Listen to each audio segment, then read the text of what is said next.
जय जय भवानी, जय जय जय जय जय शिवाजी, जय जय जय जय जय शिवाजी, जय जय जय जय जय भवानी। बाळासाहेब ठाकरे यांचा जय भवानी, जय शिवाजी, छत्रपती शिवाजी महाराज की जय। कर चालू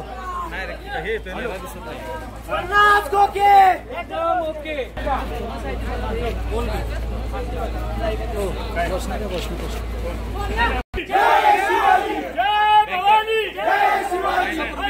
प्रशासनाला, पोलीस प्रशासनाला आणि महसूल प्रशासनाला पत्रकार परिषद घेतल्यानंतर आम्ही निवेदन दिलं होतं की 27 तारखेला शिवसेना उद्धव बाळासाहेब ठाकरे पक्षाचा आम्ही मोर्चा काढतोय। पाटण तालुक्यामध्ये जी निकृष्ट कामं झाली त्या संदर्भातलं आमचं पुराव्यासहित तहसीलदारांना निवेदन असणार आहे की आमची कामं निकृष्ट झालेली याची संबंधित चौकशी व्हावी। त्यापासून दबावाचं वातावरण तयार करून दबाव आणत आज हा मोर्चा मोडण्याचं काम प्रयत्न केला गेला। विरोधी पक्षाकडून, पालकमंत्र्यांच्या काही लोकांकडनं मोर्चावरती चालून येण्याचा मागच्या बाजूनं चालून येण्याचा प्रयत्न केला गेला आणि मोर्चा उधळून लावण्याचा प्रयत्न, गाड्या अडवल्या गेल्या, लोकांना येऊन दिलं गेलं नाही। हे काही दबावाचं राजकारण आमच्यावरती करण्याचा प्रयत्न चाललाय। त्याला शिवसेना म्हणून आम्ही जाहीर निषेध करतो आणि इथून पुढच्या काळात असल्या दबावाला आम्ही भीक घालणार नाही। तुम्हाला जर भीती नाहीये, तुम्ही जर पालकमंत्री आहात, पालकमंत्री तुम्ही असल्या तर तुम्हाला प्रश्न विचारायचे, कुणाला विचारायचे? आमचा अधिकार नाही का तो? तुम्ही उत्तर द्या ना। चुकीचं असेल तर जाहीर माफी मागणार। आदरणीय पक्षप्रमुख उद्धवजी ठाकरेंचा शिवसैनिक आहे मी, जाहीर माफी मागणार। पण जर खरं असेल तर तुम्ही मान्य करणार का? एवढे साधे सोपे जर आमचे प्रश्न असतील आणि तुम्ही जर उत्तर देणार नसाल तर काय करायचं?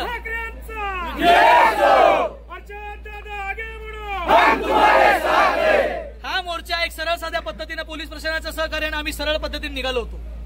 मागणं हो हल्ला करत आमचे फलक काढून घेण्याचा प्रयत्न केला गेला, माईकचा माईक वाढवून घेण्याचा प्रयत्न केला गेला। तुम्ही काय दाखवायचा प्रयत्न करताय? उद्या ज्या दिवशी आचारसंहिता लागेल तेवढी सगळे आपण समान असणार। जनतेच्या न्यायालयात ही निवडणूक जाणार, ते जनता सगळी बघत असते, एवढं लक्षात ठेवा। वंदनीय डॉक्टर बाबासाहेब आंबेडकरांनी आम्हाला अधिकार दिलाय संविधानाच्या माध्यमातून आम्हाला तुम्हाला प्रश्न विचारायचा, सत्ताधारी विरोधी पक्ष असण्याचा। वारं बदलत असतं, पारडं बदलत असतं। तालुक्यामध्ये लोकनेत्यांपासून ते आदरणीय श्रीनिवास पाटील साहेबांपर्यंत गृहमंत्री बघितले गेले, राज्यपाल बघितले गेले, पृथ्वीराज बाबांच्या माध्यमातून पालकमंत्री बघितले गेले, विक्रमसिंह पाटणकर दादांच्या माध्यमातून सुद्धा कॅबिनेट मंत्री बघितले गेले। पण कुणी कुणावरती दबावाचा इतक्या खालच्या राजकारण कधी केलं नाही। पण तुम्ही जर ते करण्याचा प्रयत्न करणार असाल तर आम्ही त्याला भीक घालणार नाही, हे जाहीर आम्ही या पद्धतीने सांगतो। आणि आम्हाला आता आमचा मोर्चा कुठेही पुढे आमची लोक आता आली की आम्ही इथंच दोन शब्द बोलून आमचा मोर्चा इथंच आम्ही विस्कळीत करणार आहोत।